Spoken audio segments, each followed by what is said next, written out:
বন্ধুরা, আজকে আবার আমি হাজির একটা নতুন রেসিপি নিয়ে, ধনেপাতার বড়া।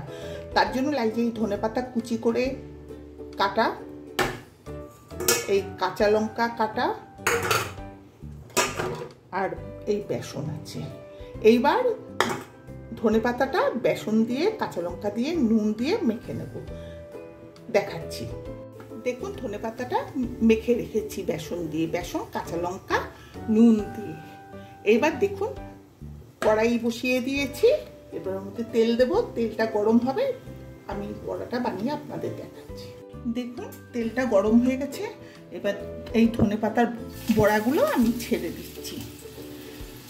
খুব ভালো লাগে খেতে, আপনারা শুকনো ভাতে, গরম সাদা ভাতে মেখে খাবেন, খুব ভালো লাগে।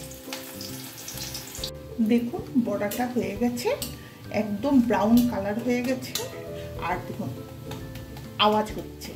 এটা একদম মচমচে হয়েছে, গরম ভাত দিয়ে খাবেন, খুব ভালো লাগে। এখনো ধনেপাতা বাজারে আছে, আপনারা বানিয়ে কালকেই ট্রাই করুন, আর কেমন হয় আমাকে জানাবেন।